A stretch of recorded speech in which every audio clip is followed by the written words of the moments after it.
तहज्जुद के थोड़े देर के बाद एक आदमी देखा कि आकर के पैर दबा रहा है। वो कह रहा हजरत उठ जाइए, जमात का टाइम हो गया है।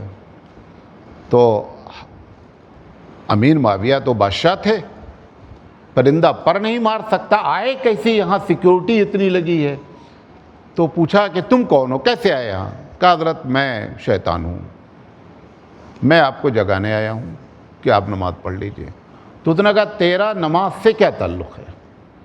तो उसने कहा कि कल तुम्हारी जमात छूटी तो तुमने इतना तौबा किया कि वो नमाज जमात से पढ़ने के सवाब से ज़्यादा तुमको तौबा करने का मिल गया। लिहाजा मैं नहीं चाह रहा हूँ कि तुम दोबारा फिर तौबा करो, इसलिए आप उठ जाओ, जमात से नमाज पढ़ लो। अब आप अंदाज़ा करें कि वो अगर कोई भी आदमी अगर इस किस्म की बात करता है तो आपको ये पता लगाना चाहिए कि इसमें इसका पर्सनल फ़ायदा क्या है, वो क्या चाह रहे हैं। आज भी उनको मालूम है कि मुसलमान लीड होते हैं, लीड समझ रहे, लीडिंग मुसलमान आज भी उलमा के ज़रिए होती है। वो चाह रहे हैं कि ये उलमा नाकारा हो जाएं। अभी ये बच्चा हिफ्ज़ किया है, इसको आप डॉक्टर बना दीजिए, ठीक, अच्छी बात। ये तरावी सुनाएंगे। भारत की 2.5 लाख मस्जिदों में इमामत करेगा कौन? डॉक्टर साहब, इंजीनियर साहब, IAS साहब, PCS साहब, करेगा कौन?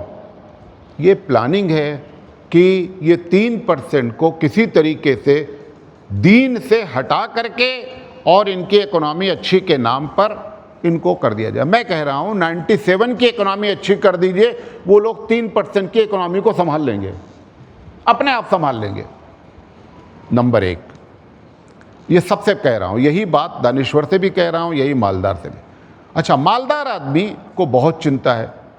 गौर से सुनिएगा, मस्जिद और मदरसा ये दोनों चलाते कौन हैं? मस्जिद की कमेटी मालदारों की होती है, मदरसे में कौन होते हैं? शूरा के मेंबर मालदार होते हैं। तुमको RSS वालों ने, BJP वालों ने, गवर्नमेंट ने कहा है कि इमाम की तनख्वाह अगर तुमने 50,000 रखी तो हम तुम्हारी टांग तोड़ देंगे। कहा है? आपको किसने मना किया है कि आप इनकी इकोनॉमी की चिंता कर रहे हैं? मालदार लोग, आप ये तय कर लें किसी भी मस्जिद की इमाम की तनख्वाह 50,000 से कम नहीं होगी। वहाँ पे जब वही कमेटी वाले बैठते हैं, वही मदरसा के शूरा वाले बैठते हैं, अगर कह दिया जाए कि 50,000 तनख्वाह उस्ताद की रख दी जाए तो वो खुद 50 से 60,000 रुपये पेंशन पा रहे हैं। और जब बहस होती है आकर के मस्जिद के इमाम की और मदरसे के टीचर्स की, तो वो जो पेंशन ले रहा है 50, 60,000, 70,000, 80,000, वो भी हमारे फेवर में नहीं आता है। वो कहता है 20,000 बहुत होते हैं। तो तुमने इकोनॉमी बर्बाद किया है। इकोनॉमी के बर्बाद करने का मालदारों का पूरा हाथ है, ना सरकार का हाथ है, क्योंकि हमको खुद कुआं खोदना है और पानी पीना है। तो कुआं खोदने वाले भी मुसलमान हैं और पानी पीने वाले भी मुसलमान हैं। आप कुआं अच्छा खोदें और पानी पिलाएं लोगों को, ये बेहतरीन मसले। और वही मालदार, वही हाईली एजुकेटेड, वही दानिश्वर, तीनों अपने बच्चे को ट्यूशन लगाते हैं। 90% बच्चे ट्यूशन लेते हैं और math, physics and chemistry, bio जो भी ट्यूशन लगता है, वो ट्यूशन कुरान के बच्चे पढ़ाने वाले से कम 10 गुना ज़्यादा होता है। यहाँ पे 500 रुपये अगर देते हैं तो उसको 5,000 देते हैं। अगर आपको किसने मना किया है कि कुरान के ट्यूशन वाले को भी आप 5,000 दे दीजिए, तो उसकी प्रॉब्लम हल हो सकती है। आप खुद मुसलमान इस प्रॉब्लम के जिम्मेदार हैं। और जब तक भारत में मौलवी के तबके की इकोनॉमी ठीक नहीं होगी, तब तक ये रसूमात और खुराफात। क्योंकि हमको पेट भरना है। हर आदमी अपने डिपार्टमेंट में चोरी करता है।